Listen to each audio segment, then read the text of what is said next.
30 kilomètres. C'est la distance entre les lumières éclatantes de Paris et l'obscurité d'un village oublié. C'est aussi le chemin qu'Aminata, cette jeune femme, doit parcourir chaque jour à pied. Ce soir-là, elle ne se doute pas qu'un homme la suit discrètement. Il n'est pas un malfaiteur, mais un milliardaire. Il ne cherche pas une proie, mais des réponses à une question qui l'obsède. Pourquoi? Pourquoi une femme au charisme exceptionnel comme elle endure-t-elle un périple si ardu? Si vous aimez les histoires profondes et émouvantes, abonnez-vous à notre chaîne et activez la cloche pour ne manquer aucune vidéo. Nous aimerions aussi savoir de quelle ville vous nous regardez. Laissez un commentaire ci-dessous. Maintenant, suivez-nous aux côtés d'Adrien pour découvrir le secret de cette femme des 30 kilomètres. L'aube se levait à peine sur Verneuil-sur-Oise, un village agonisant aux portes de Paris, où les champs autrefois verdoyants n'étaient plus que des étendues, désolées, envahies par les herbes folles et les souvenirs fanés. Les maisons, aux murs craquelés et aux toits affaissés, abritaient une communauté majoritairement issue de l'immigration africaine, des âmes résilientes qui luttaient contre l'oubli et la précarité. Parmi elles, Aminata Diop, une jeune femme de 25 ans, vivait avec sa grand-mère Yasmine dans une modeste demeure aux fenêtres voilées de rideaux usés. Chaque matin, avant que le soleil ne perce l'horizon brumeux, Aminata se préparait en silence, enfilant ses chaussures de sport éculées, symbole de sa détermination inébranlable. Yasmine, avec ses 70 ans marqués par les épreuves, la regardait partir d'un œil protecteur, murmurant une prière muette pour sa petite fille, qui portait sur ses épaules le poids d'un passé familial brisé. Aminata quittait la maison à 4h30 précises, quand le village sommeillait encore dans une quiétude trompeuse. Les rues étroites, bordées de clôtures rouillées, exhalaient une odeur de terre humide et de négligence. Elle traversait les champs abandonnés, témoins muets de la dépossession qui avait ravagé la communauté des décennies plus tôt. Les terres fertiles avaient été arrachées aux mains des paysans, laissant derrière elles un vide économique et spirituel. Aminata, avec son esprit vif et son humour acéré, se remémorait souvent les histoires de sa grand-mère sur ces champs jadis luxuriants, cultivés par des mains noires comme les siennes.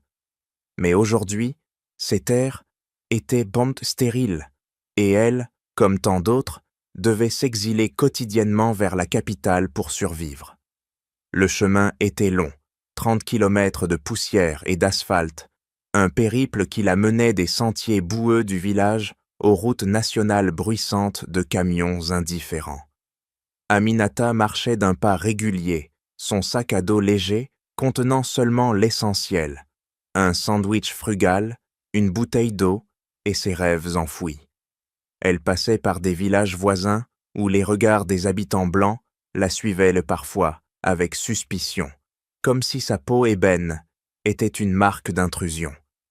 Plus d'une fois, elle avait essuyé des remarques blessantes, des murmures sur son origine, qui la reléguaient au rang d'étrangère dans son propre pays. Mais Aminata ne fléchissait pas, son intelligence aiguisée et son sens de la repartie la protégeaient comme une armure invisible. Elle rêvait de devenir avocate, de combattre les injustices qui avaient dévoré son village, de redonner voix aux opprimés comme elle. Au bout de cette odyssée matinale, Paris surgissait enfin, avec ses avenues éclatantes et son opulence ostentatoire.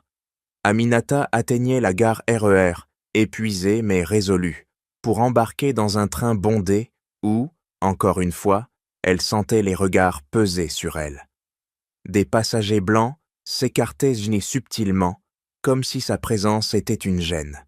Elle ignorait ces micro-agressions, se concentrant sur la journée à venir.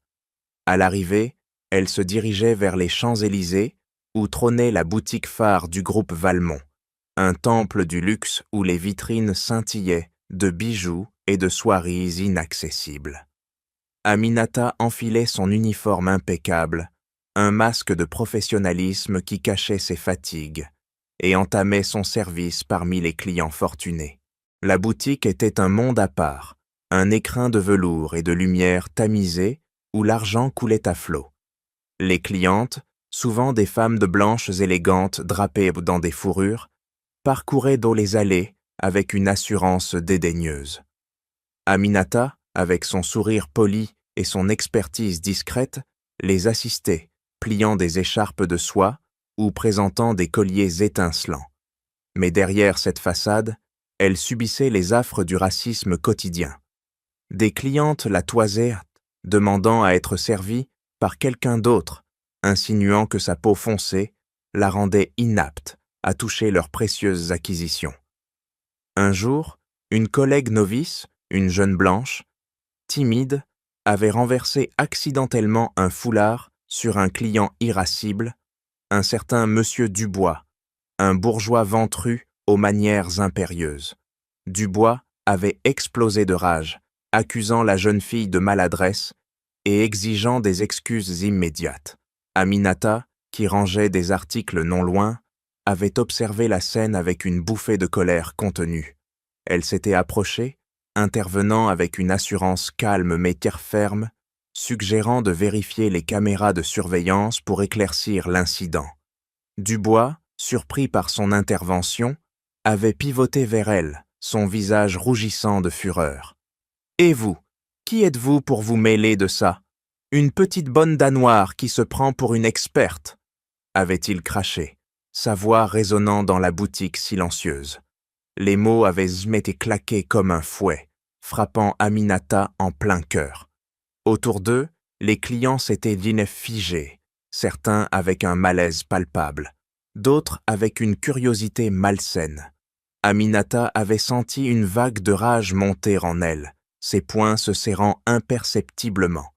Des années de discriminations accumulées, les regards méprisants dans le train, les refus d'embauche déguisés, les insultes chuchotées, menaçaient de déborder. Mais elle avait respiré profondément, son esprit acéré, reprenant le dessus. Elle avait défendu sa collègue avec une logique implacable, rappelant les protocoles de la boutique et insistant sur l'équité. Dubois, décontenancé par sa repartie, avait fini par marmonner des excuses forcées et quitter les lieux, non sans un dernier regard venimeux. Parmi les témoins de cette confrontation, un homme discret se tenait en retrait, observant la scène avec une fascination grandissante. Adrien Valmont, le PDG du groupe, déguisé en client ordinaire, avec un simple polo et un jean, avait été captivé par la force tranquille d'Aminata. Sa beauté naturelle, alliée à cette intelligence vive et à cette dignité face à l'humiliation, l'avait ébranlé. Lui qui naviguait dans un monde de faux semblants et de privilèges, voyait en elle une authenticité rare. Tandis que la boutique reprenait son rythme, Adrien avait décidé, impulsivement, de percer le mystère de cette femme. Ce soir-là, il la suivrait, discrètement, pour comprendre l'origine de cette résilience qui l'intriguait tant. Le soleil se couchait sur Paris, mais pour Adrien, une nouvelle quête venait de commencer, une qui le mènerait bien au-delà des avenues illuminées. Les rues de Paris bruissaient d'une vie effervescente, où les cafés animés côtoyaient dans les avenues bordées de platanes centenaires, et où la Seine serpentait comme un ruban d'argent sous les ponts ornés. Mais derrière cette carte postale idyllique, les ombres de la discrimination persistaient, particulièrement dans les quartiers périphériques et sur les lignes du RER, où les voyageurs d'origine africaine comme Aminata étaient souvent scrutés avec méfiance, leurs sacs fouillés plus longtemps au contrôle, leur présence jugée suspecte par des regards froids. Aminata, après son altercation avec Monsieur Dubois, avait repris son poste à la boutique Valmont, avec une vigilance accrue, son esprit toujours en alerte face aux micro-agressions quotidiennes. Ses collègues de blanche, sous couvert de sourires polis, lui assignait les tâches les plus ingrates: nettoyer les vitrines sous le soleil cuisant ou porter les cartons lourds du stock, prétextant que les filles comme toi sont habituées à l'effort physique. Aminata encaissait ces remarques avec une ironie mordante, répliquant parfois d'un trait d'humour qui les laissait déconcertés. Mais au fond d'elle, la fatigue s'accumulait, comme un poids invisible sur ses épaules, déjà endolories par les kilomètres parcourus. Adrien Valmont, hanté par l'image de cette femme qui avait tenu tête à l'insulte avec une grâce guerrière, ne pouvait se résoudre à l'oublier. Le lendemain de l'incident, il revint à la boutique, toujours sous son déguisement d'homme ordinaire. Un manteau discret, une casquette baissée sur les yeux. Il feignit d'hésiter devant un étalage de foulards, attendant le moment propice pour l'aborder. Lorsqu'Aminata s'approcha pour l'assister, il leva les yeux, feignant la surprise. « Vous avez une façon bien particulière de gérer les clients difficiles, » dit-il d'une voix chaude, presque admirative. Aminata, méfiante mais intriguée par cet inconnu qui semblait différent des habitués arrogants, répondit avec son habituel sarcasme voilé. Ce fut le début d'une conversation qui s'étira au-delà des politesses commerciales. Adrien se présenta comme un écrivain en quête d'inspiration, explorant les âmes de Parisiennes pour un roman sur la justice sociale. Il l'invita à un café après son service, prétextant vouloir en savoir plus sur les histoires vraies qui font la ville. Aminata hésita, son instinct la mettant en garde contre les hommes qui paraissaient trop charmants. Mais la curiosité l'emporta. Elle accepta, à condition que ce soit bref. Leur première rencontre eut lieu dans un petit café du Marais, où l'arôme du café moulu se mêlait aux conversations animées des passants. Assis à une table en terrasse, ils parlèrent pendant des heures, oubliant le temps. Aminata, avec son intelligence acérée, évoqua ses rêves d'avocate. « Je veux défendre ceux que le système écrase, comme ma communauté, reléguée aux marges parce que notre peau n'est pas la bonne couleur. » Adrien, captivé, partagea des anecdotes fictives sur ses recherches. Mais au fond, il buvait ses paroles, fasciné par sa passion pour l'équité. Elle le lui raconta les injustices dans le quotidien, les employeurs qui écartaient les CV aux noms africains, les policiers qui arrêtaient les plus souvent les jeunes noirs dans le RER. Adrien écoutait, un nœud se formant dans sa poitrine, conscient de son propre privilège en tant qu'héritier d'un empire bâti sur des fondations troubles. Les rencontres se multiplièrent, souvent au crépuscule, le long des quais de la Seine, où les lumières des bateaux-mouches dansaient rendées sur l'eau sombre.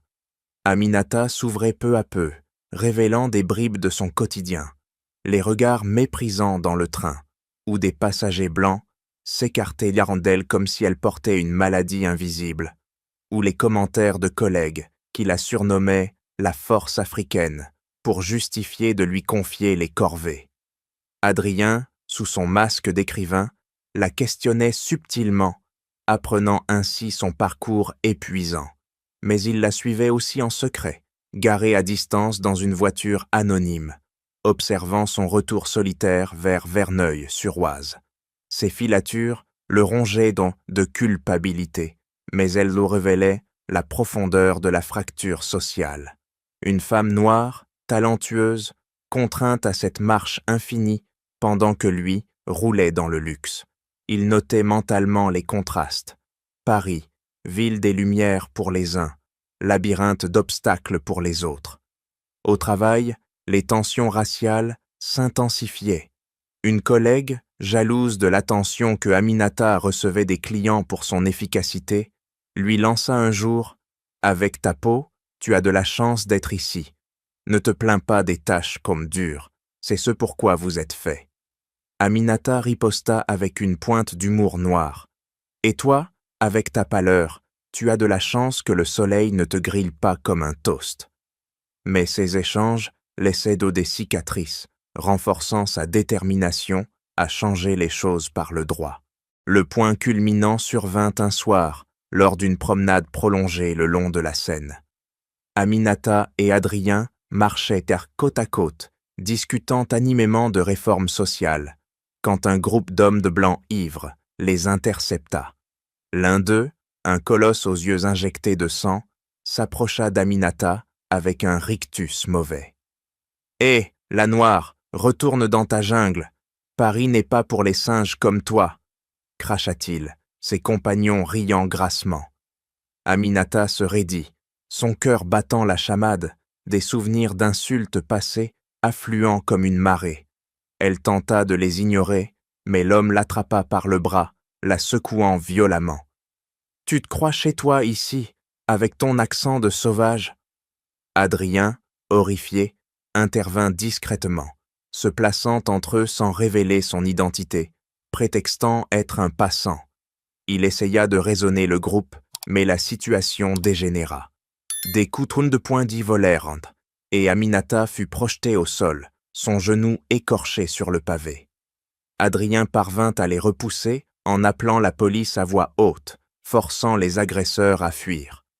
Tremblante, Aminata se releva, les yeux emplis de rage et de larmes retenues.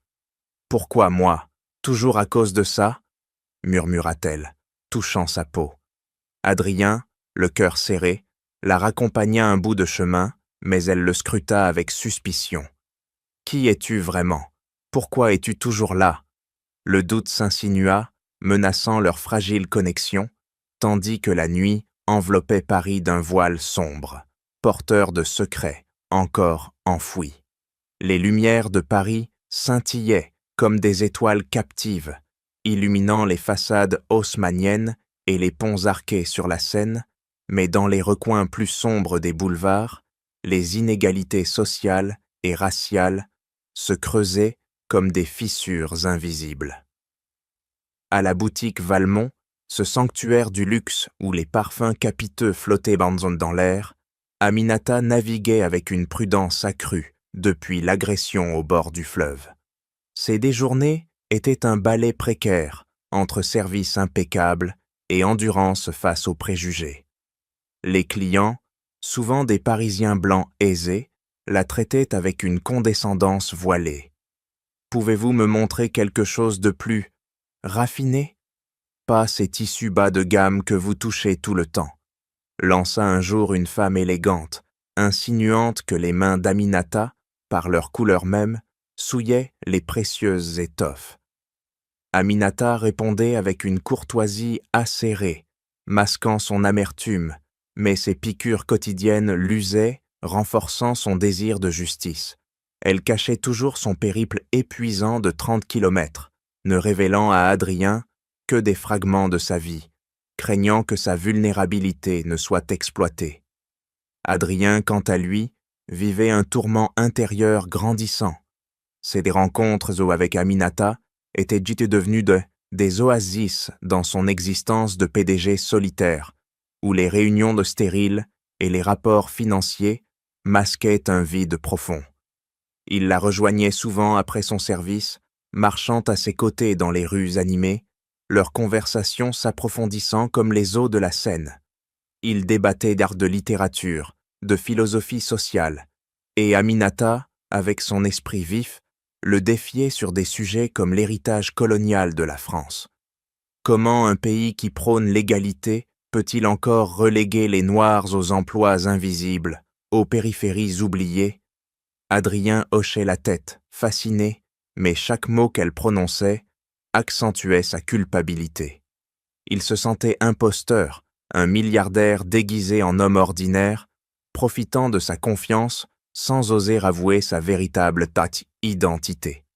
La nuit, seul dans son appartement surplombant la tour Eiffel, il revivait leurs échanges, hanté par l'idée que son mensonge pouvait tout briser.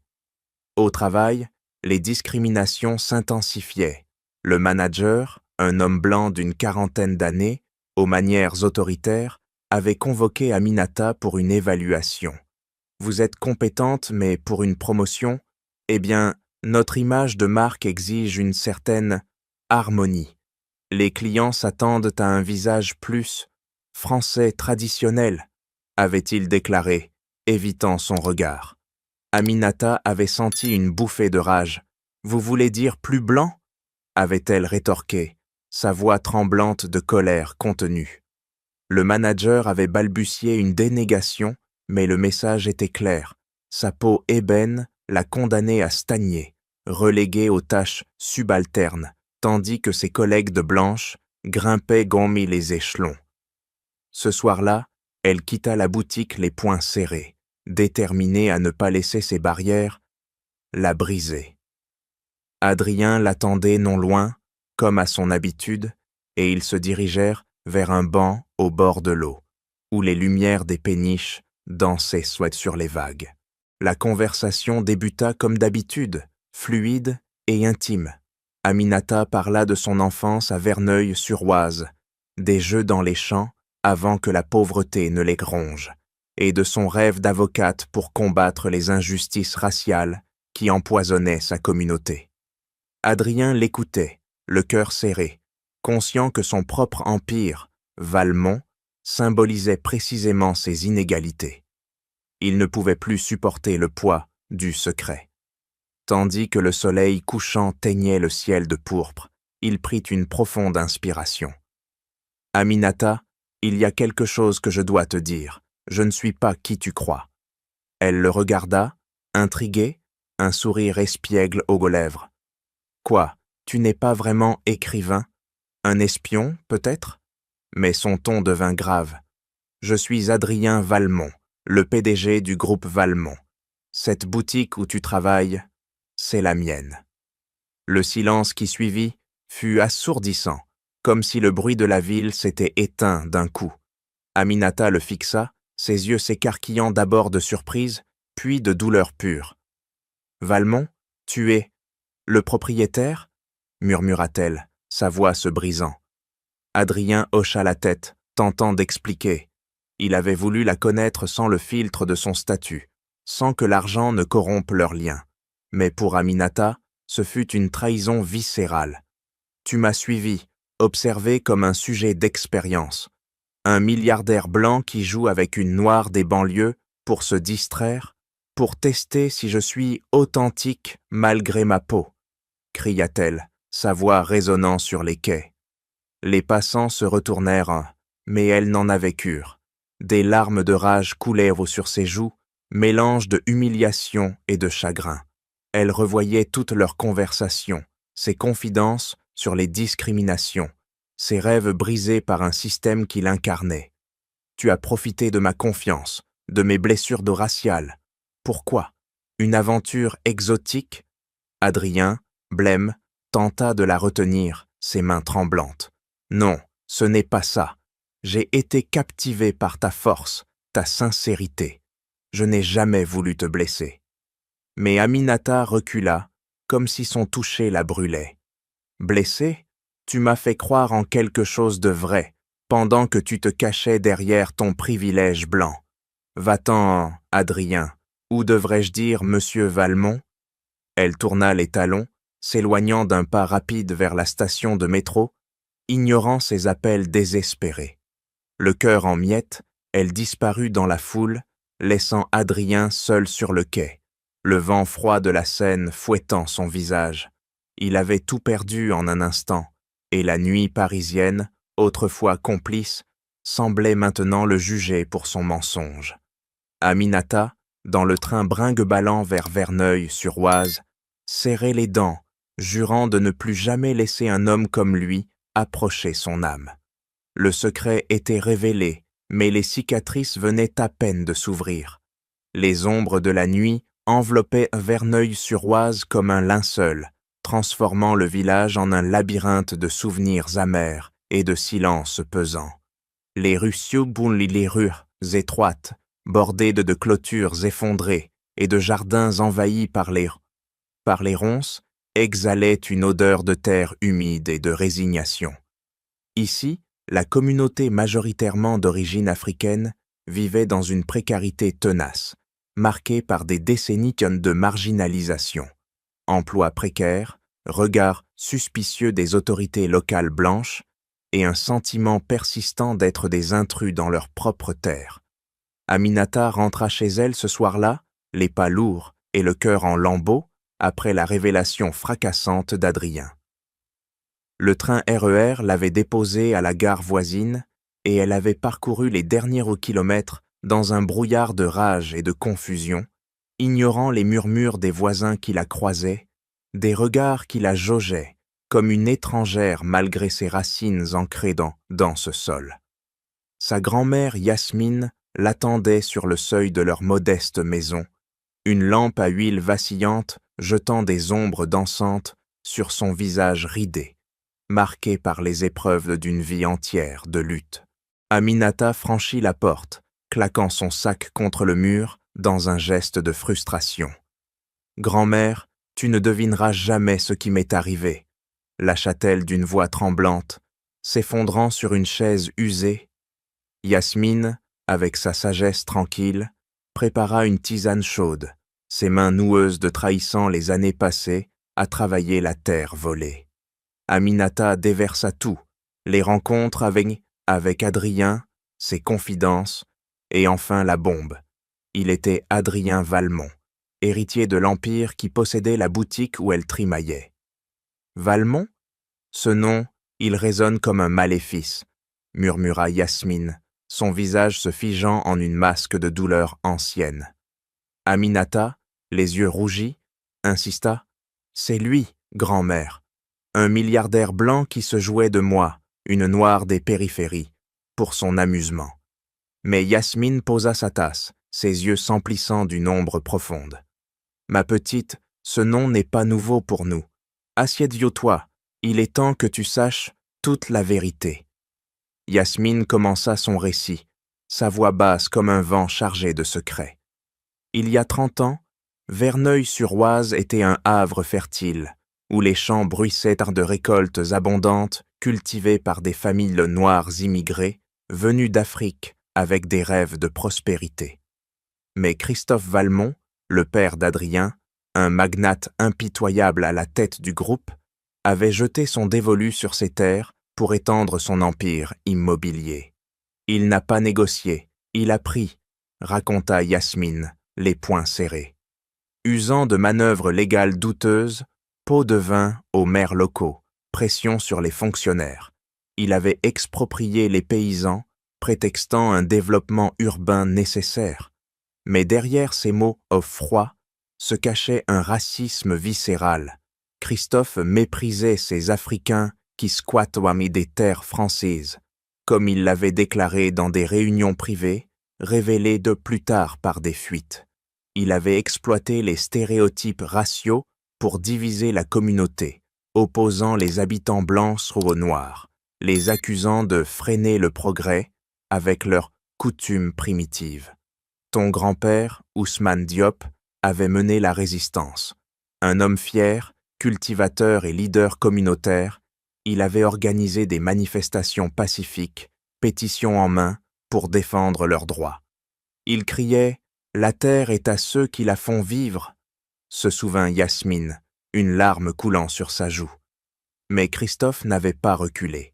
Il avait envoyé des avocats blancs, arrogants, qui traitaient les villageois comme des ignorants, et pire, des forces de l'ordre pour disperser les rassemblements. Lors d'une nuit fatidique, une descente policière avait tourné au chaos. Ousmane avait été arrêté sous de faux prétextes de troubles à l'ordre public, jeté en cellule, où il avait contracté une maladie respiratoire, aggravée par les conditions sordides. Libéré trop tard, il était mort dans les bras de Yasmine, emportant avec lui l'âme du village. La terre confisquée, la communauté s'était effritée, familles dispersées, jeunes fuyant vers Paris pour des emplois subalternes, laissant derrière un désert économique teinté de racisme latent. Aminata écoutait, horrifiée, reliant les poings. Adrien était le fils de cet homme, héritier d'un empire bâti sur le sang de son père. Comment ai-je pu me laisser berner? Lui, avec son sourire charmant, porte le nom qui a détruit notre famille, s'exclama-t-elle, la voix brisée. Ses propres expériences de discrimination, les refus d'emploi, les insultes dans la rue, prenaient une dimension nouvelle, comme si le passé se fondait dans le présent en une spirale de trahison. Yasmine la serra contre elle, mais la douleur était trop vive. Le lendemain, Adrien, rongé par le remords, décida de la poursuivre jusqu'à Verneuil-sur-Oise. Il gara sa voiture discrète à l'entrée du village, marchant les derniers kilomètres, ignorant les regards curieux des habitants. Devant la maison, il frappa à la porte, le cœur battant. Yasmine ouvrit, son regard perçant le transperçant. « Que voulez-vous ici, monsieur Valmont ?» demanda-t-elle froidement. Aminata apparut derrière elle, les yeux gonflés de larmes. Adrien balbutia des excuses. « Je suis venu m'expliquer, je n'ai jamais voulu. » Mais Yasmine l'interrompit, le faisant entrer pour une confrontation inévitable. Dans la pièce sombre, elle répéta l'histoire, détaillant la cruauté de Christophe.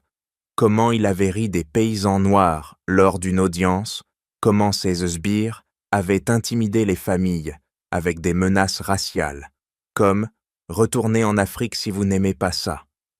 Adrien blêmit, assommé par ces révélations sur son père, qu'il avait idéalisé comme un bâtisseur impitoyable mais juste. La tension culmina quand Aminata explosa.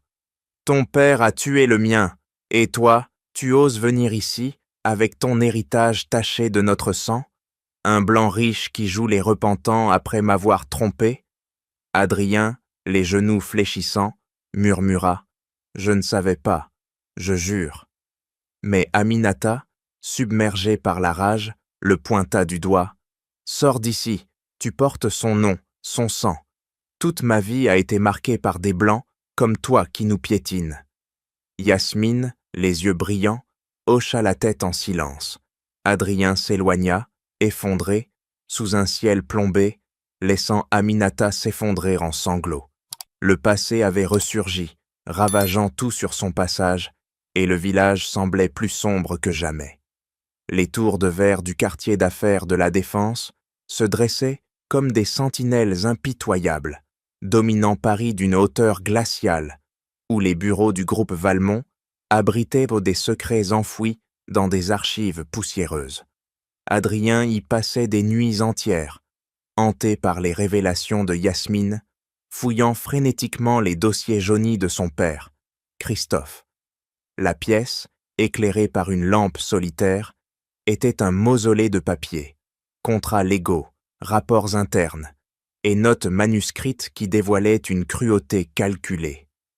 Adrien découvrait, page après page, comment Christophe n'avait pas seulement exproprié les terres de Verneuil-sur-Oise, mais avait orchestré une campagne raciste pour briser la résistance.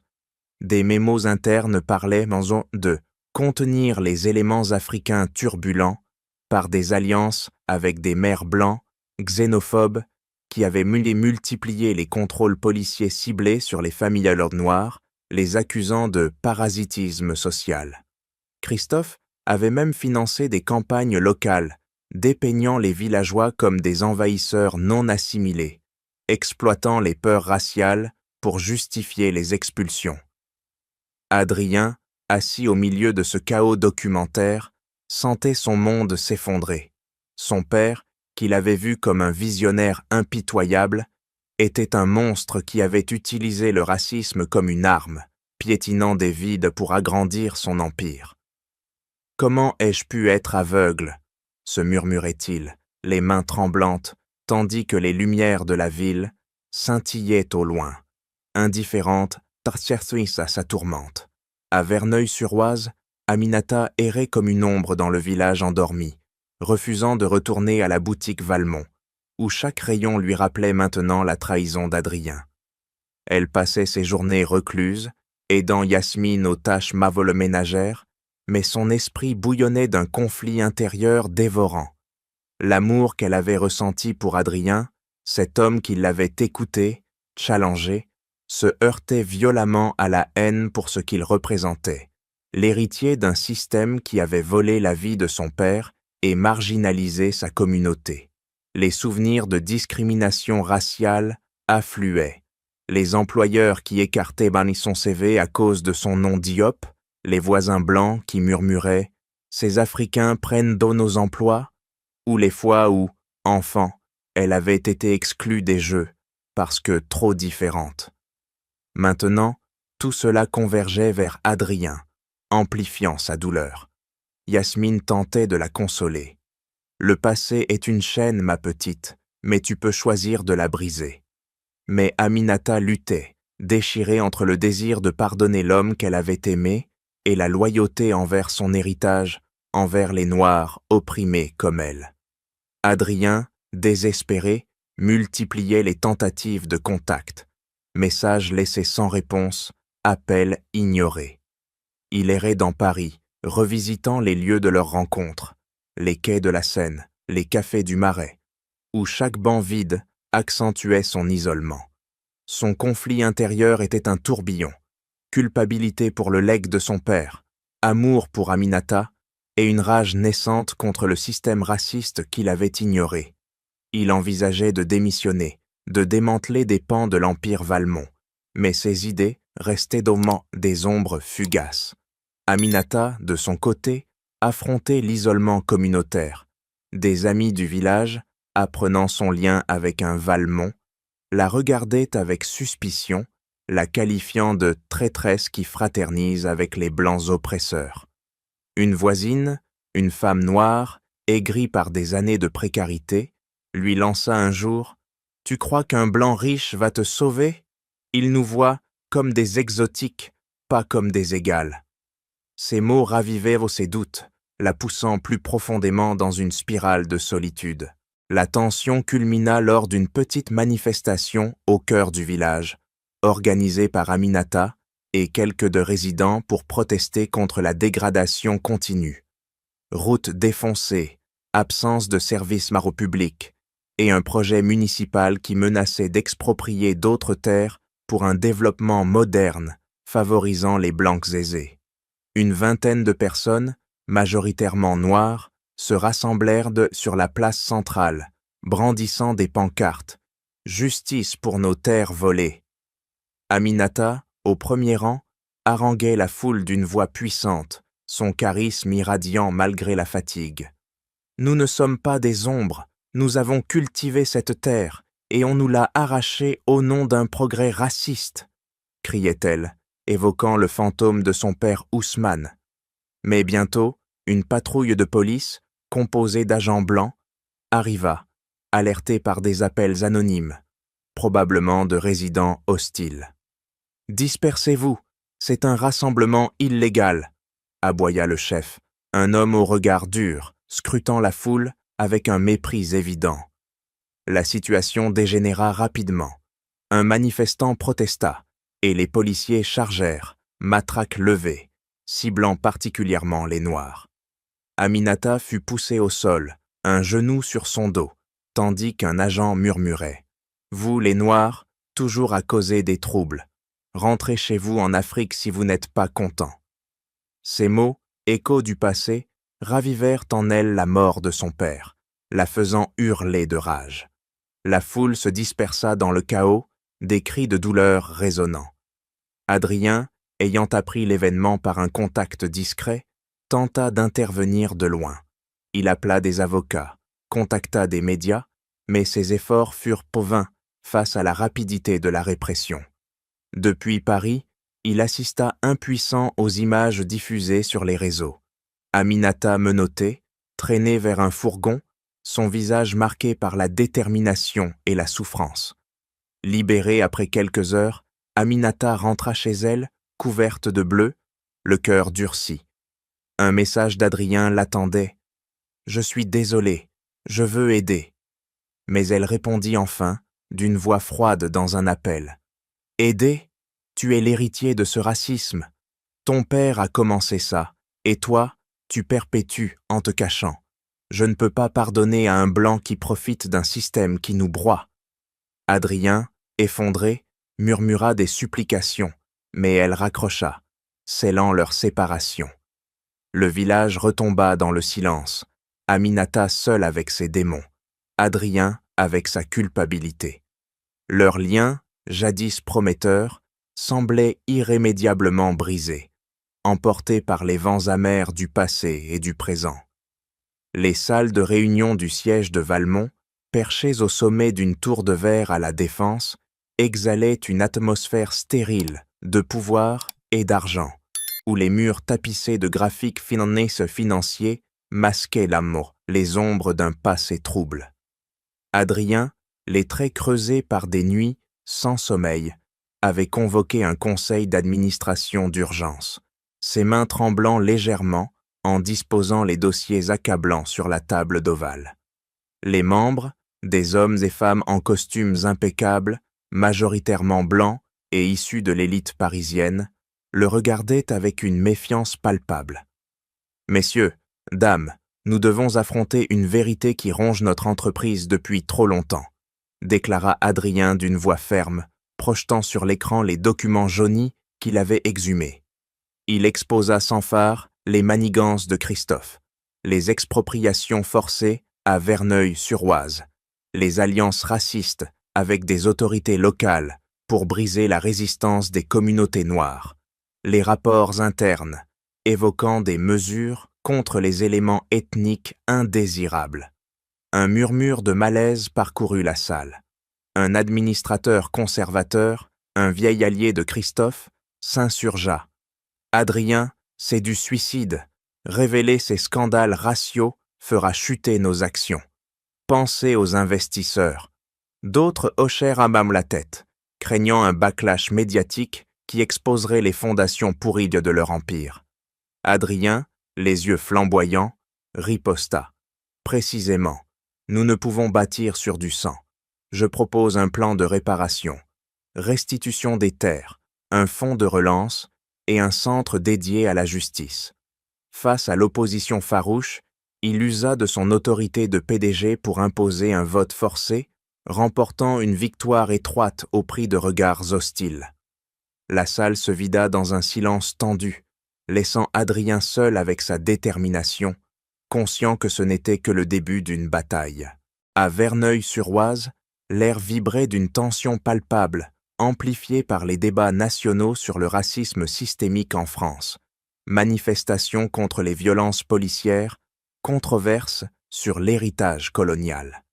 Aminata, encore marquée par les ecchymoses de la récente répression, observait de loin ces remous, son esprit un tourbillon de scepticisme et d'un espoir ténu. Elle avait entendu parler des rumeurs sur Valmont, un mea culpa imminent, mais refusait d'y croire, craignant une manœuvre publicitaire. Yasmine, plus sage, l'encourageait. « Vois par toi-même, ma petite, le changement commence quand on ose regarder. » Aminata, partagée entre sa loyauté envers les opprimés et les souvenirs tendres d'Adrien, accepta de suivre les événements à distance, via des appels avec des amis du village.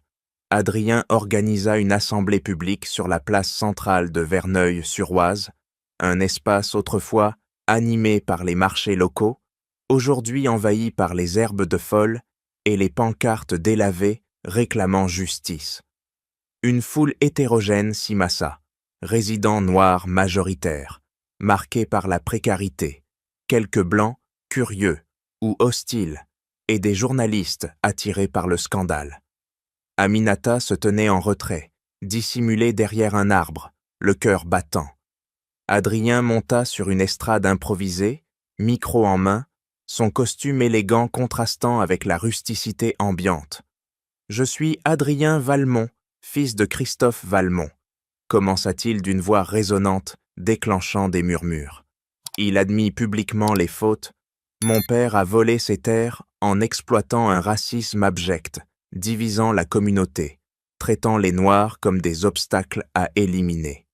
J'en porte la honte, et aujourd'hui, je viens réparer. » Il détailla son plan, restitution des parcelles spoliées à une coopérative villageoise, un fonds de plusieurs millions pour revitaliser l'agriculture et l'infrastructure, et la construction d'un centre de justice et d'agriculture durable portant le nom d'Ousmane Diop, en hommage au père d'Aminata et à tous les opprimés.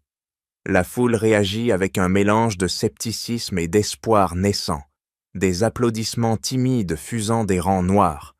Mais soudain, un groupe de résidents blancs locaux, des fermiers conservateurs lésés par la crise mais imprégnés de préjugés, surgit au premier plan. Leur leader, un homme rougeau, aux poings serrés, hurla. « C'est une farce! Vous voulez donner nos terres à ces mendiants noirs? Ils n'ont qu'à retourner en Afrique au lieu de parasiter la France. » Les insultes pleuvaient. « Sale noir, toujours à réclamer des aumônes. Vous n'êtes bon qu'à causer des troubles raciaux. » La tension monta d'un cran, des villageois noirs ripostant verbalement, des poings se levant. Aminata, horrifiée, vit la scène dégénérer. Un blanc cracha aux pieds donc d'un manifestant noir, déclenchant une bousculade. Des cris emplirent par l'air, des corps se heurtant dans une mêlée chaotique. Adrien, descendu de l'estrade, s'interposa physiquement, protégeant une femme noire, âgée d'un coup potentiel. « Arrêtez! Ce n'est pas ça, la France que nous voulons !» cria-t-il, recevant un coup au visage qui le fit chanceler. Des journalistes filmaient, amplifiant le chaos, tandis que la police, arrivée en renfort, séparait les camps avec une partialité évidente, menottant plus de noirs que de blancs. Aminata, le souffle court, observa Adrien saigner, défendant farouchement la cause, risquant sa réputation et sa sécurité. Pour la première fois, un doute s'insinua. Était-ce sincère ou un geste théâtral? La foule se dispersa dans la confusion, des murmures d'approbation naissant parmi les villageois noirs. Il a pris un coup pour nous. Mais Aminata s'éloigna, le cœur en tumulte, refusant encore de s'approcher. Adrien, pansant sa plaie, croisa son regard de loin, un appel muet dans les yeux, mais elle tourna les talons, laissant planer une tension insoutenable. Le village bruissait de rumeurs, et Adrien savait que sa rédemption dépendait maintenant d'actions concrètes, pas de mots. La nuit tomba sur Verneuil-sur-Oise, chargée de promesses fragiles et de conflits non résolus. Les rayons du soleil filtraient à travers les feuilles des platanes centenaires bordant la route fraîchement asphaltée, reliant Verneuil-sur-Oise à Paris, transformant ce qui était autrefois un sentier poussiéreux en une voie lisse et prometteuse. Le village, jadis agonisant sous le poids de l'oubli et de la discrimination, bourdonnait d'une activité renaissante. Des tracteurs ronronnaient dans les champs restitués, des enfants riaient près du nouveau centre Ousmane Diop, un bâtiment moderne aux murs orné de fresques célébrant l'héritage africain. Ce centre, financé par le Fonds de Valmont, offrait des formations en agriculture durable et en droit social, un phare d'espoir pour la communauté noire qui avait tant souffert. Aminata, acceptée à l'école de droit grâce à son dossier impeccable, sans piston, par pur mérite, arpentait ces lieux avec une fierté nouvelle, aidant à organiser des ateliers sur les injustices raciales. Elle avait repris le travail à Paris, mais son cœur, encore meurtri, oscillait entre résilience et souvenirs amers.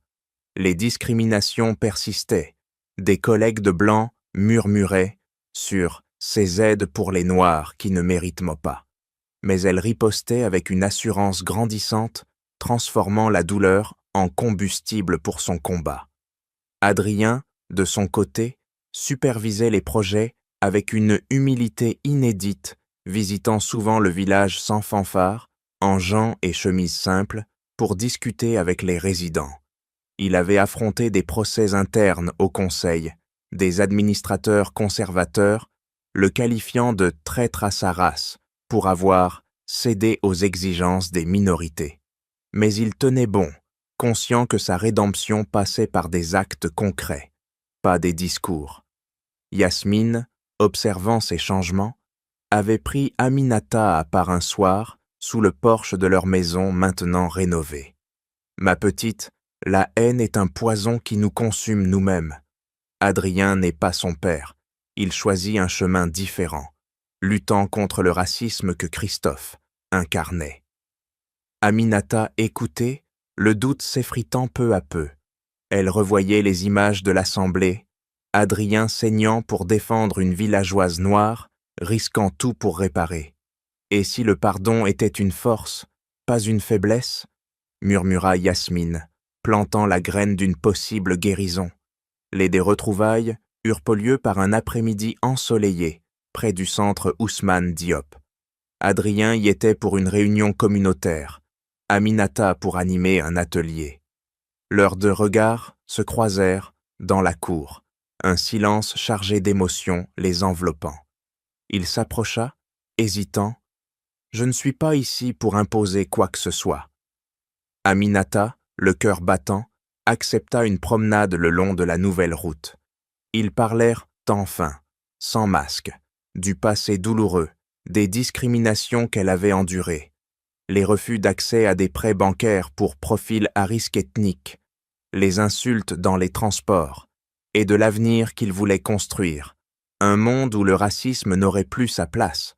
Adrien avoua sa honte. « J'ai grandi dans un privilège blanc aveugle, mais toi, tu m'as ouvert les yeux. » Aminata, touchée par sa vulnérabilité, partagea ses peurs. « J'ai aimé un homme que je croyais vrai, mais il portait le nom de mon bourreau. » Peu à peu, les murs s'effritèrent, leurs pas synchronisés sur l'asphalte, symbolisant une lice fragile. Mais la paix naissante fut mise à l'épreuve lors d'une inauguration au centre. Une foule mixte s'était rassemblée. Villageois noirs, fiers de ce symbole de justice, blancs locaux curieux, et des invités de Paris. Soudain, un groupe d'opposants, mené par un ancien collaborateur de Christophe, un homme blanc, aigri, évincé du conseil pour ses vues racistes, fit irruption, armé de pancartes haineuses. Non aux privilèges pour les Noirs, la France aux Français blancs. Ils hurlèrent des invectives, accusant le centre d'être une aumône pour parasites ethniques. Le leader, un colosse aux veines saillantes, pointa Aminata. « Toi, la Noire qui a séduit le patron blanc pour voler nos terres, retourne en Afrique avec tes congénères. » La foule bouillonna, des villageois noirs ripostant, des poings se levant. Adrien, sur l'estrade, s'interposa. « Ça suffit, ce centre est, pour tous, contre le racisme que mon père a semé. » Mais l'homme chargea, renversant une table, déclenchant une mêlée. Cris, bousculades, un blanc crachant sur une femme noire, un autre brisant une vitre du centre. Aminata, au cœur du chaos, fut attrapée par le leader. « Tu crois que ton blanc te protégera? Vous n'êtes que des sous-hommes. » Elle se débattit, son genou heurtant son agresseur, tandis qu'Adrien plongeait dans la foule, la libérant d'un coup d'épaule. Ensemble, ils affrontèrent le groupe. Aminata haranguant la foule pour l'apaisement. Adrien appelant la police et des alliés. Des villageois se joignirent, formant un bouclier humain autour du centre, repoussant les intrus. La police arriva enfin, arrêtant les fauteurs de troubles, mais pas sans un regard complice vers les Blancs. Blessée légèrement, Aminata se tourna vers Adrien, essuyant une coupure à son front. « Tu as risqué tout pour nous, pour moi. » Il la serra contre lui. « Parce que je t'aime et que je combats ce poison racial avec toi. » Dans ce moment de vulnérabilité, elle murmura « Je te pardonne, pas pour ton nom, mais pour qui tu deviens. » Ils s'éloignèrent ensemble sur la route neuve, main dans la main, symbolisant un avenir partagé, où la lutte contre le racisme forgeait un lien indéfectible. Le village, apaisé, bruissait d'un espoir renouvelé, et leurs pas résonnaient comme une promesse de guérison. Et voilà, l'histoire bouleversante d'Aminata et Adrien dans la poussière et l'asphalte touche à sa fin, laissant dans nos cœurs des échos d'amour, de pardon et de lutte contre l'injustice. Qu'en pensez-vous de leur parcours pour surmonter les préjugés raciaux et le poids du passé? Partagez vos réflexions dans les commentaires et dites-nous d'où vous nous regardez. Merci à vous d'avoir suivi cette petite histoire en espérant qu'elle vous a touché autant qu'elle nous a émus. Cliquez sur s'abonner et activez la cloche pour ne manquer aucune de nos prochaines histoires inspirantes. À très bientôt pour une nouvelle aventure.